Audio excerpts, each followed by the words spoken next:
So we're going to put the Air3S up. It's about 25 to 30 mile an hour winds.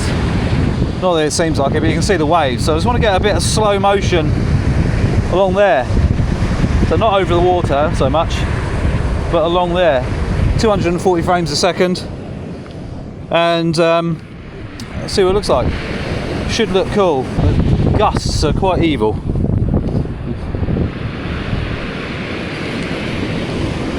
In fact, as it takes off, it'll be that way. So we're going to go slow motion. Can't remember how you get into there. Slow motion. Here we go. Slowmo.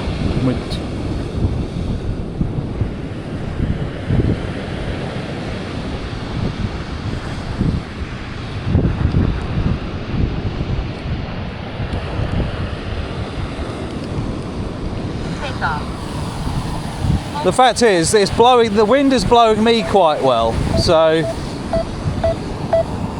and they've definitely changed the beeps on the updates.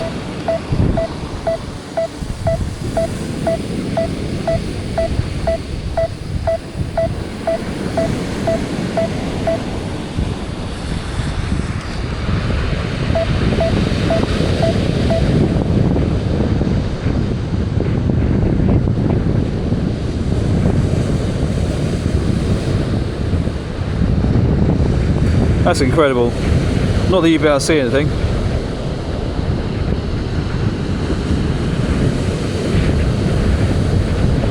But this drone is nuts. So we're filming at 8 times slow motion at the moment.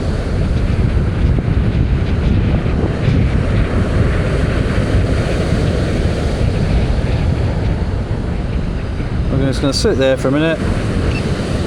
Swap cameras if it'll allow me.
It looks black and white. It's because I'm shooting straight into the sun.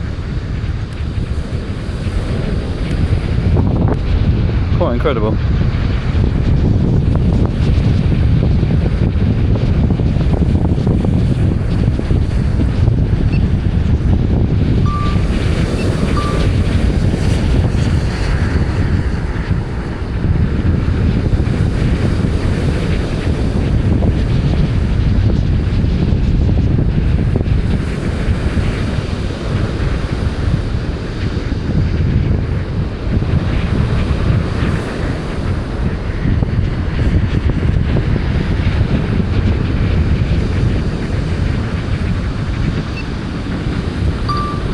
So we come out of slow motion and go back to normal.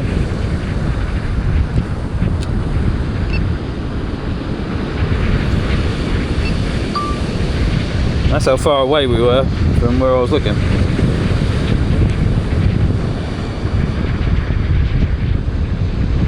The fact it is flying in this wind like it does not give a shit, which is fantastic.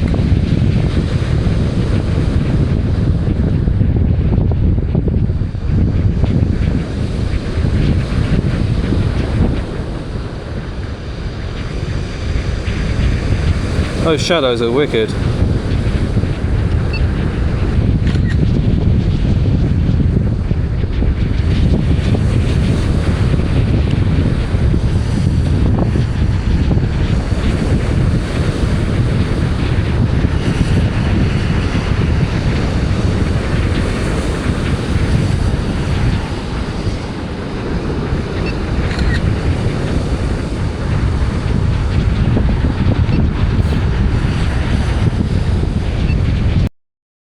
So slow motion videography, I absolutely love it. And I've mentioned them before, the Slowmo guys kind of really got me into it as much as I possibly could without spending £1,000,000.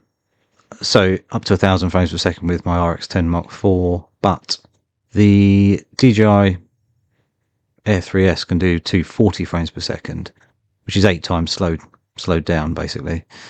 And it allows you to get some really lovely smooth footage of things like waves crashing in. But as you can see here, it slows it right down. I'm kind of wishing I should have gone 4K 120. So it would have been 4 times slower, but then it still looks, when you see it now, goes to crash into the groins there. It does look incredible. Sadly, the water wasn't a very nice colour, a bit brown, but it just gives you another view, another ability to film something interesting in slow motion.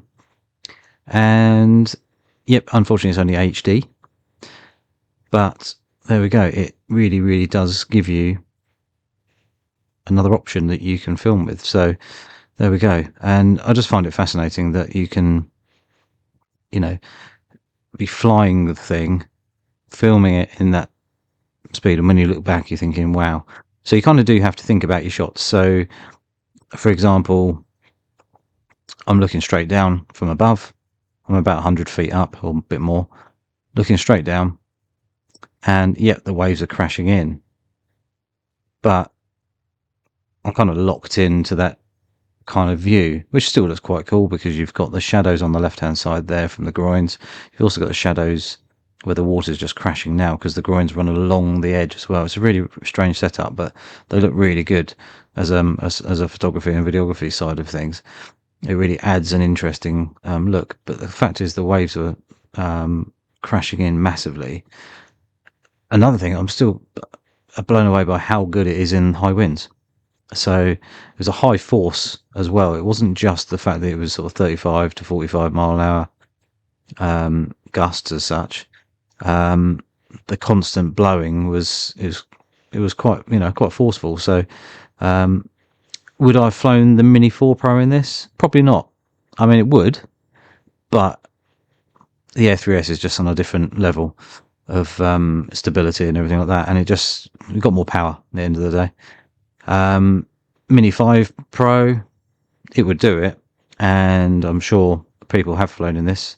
But personally, I like the slightly bigger drone, which is just more stable in the high winds. But as you can see here, loads has gone on since I've been talking, and this is only a few seconds worth of video in reality, but because we're shooting 8 times slower, it's just incredible. So let's speed it up very quickly. So there we go, that is sped up to original real world speed, so 1 times.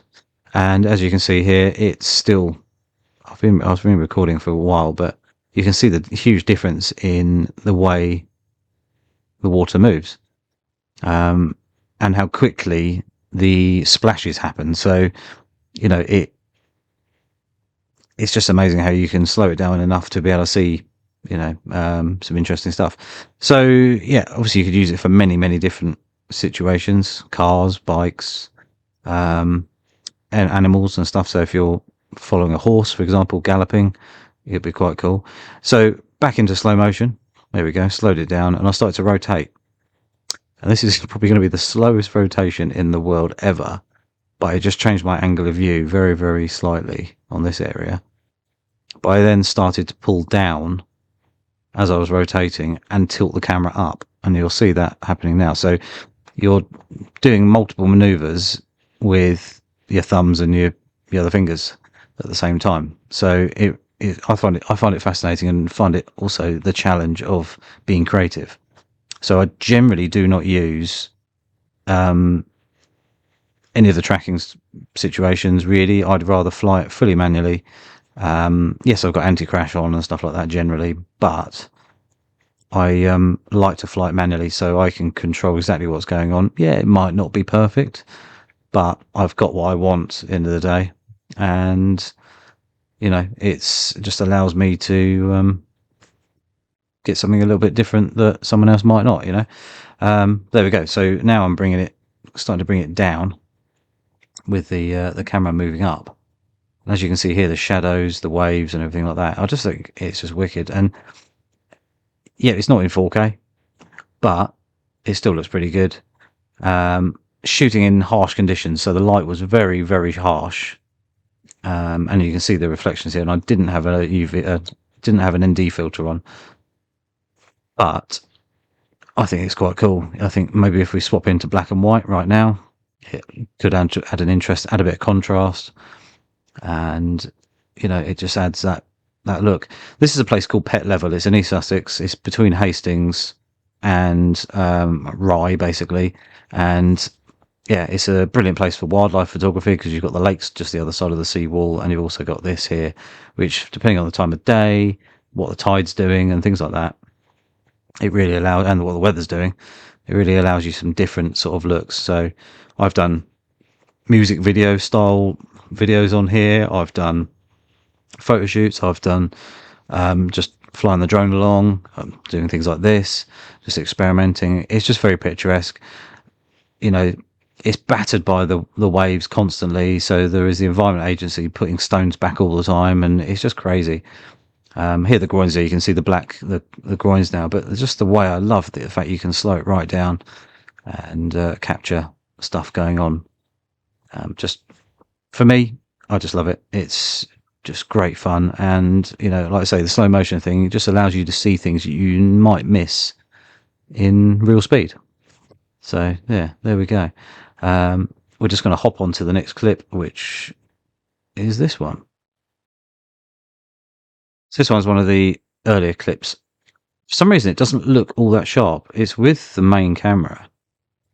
I think the focusing, I'd either touch the screen and it's focused elsewhere, or it's not perfect. I'm not really sure. Or it was struggling to focus because I was shooting literally into harsh light, like really harsh light. So it does look a bit soft compared to some of the other footage. And I'm not really sure if that's just something I did or it just happened to be those conditions. So it adds a different look to it straight away. So, you know, there we go. It is what it is. That is the downside of being able to, even though you're using a screen on the thing, it's not necessarily always possible to see everything perfectly whilst you're flying, especially when I was looking into the sun as well. So, but then it doesn't look too bad. I don't know. It's a difficult one, but there was a lot of spray as well, so maybe that had something to do with it. Not sure.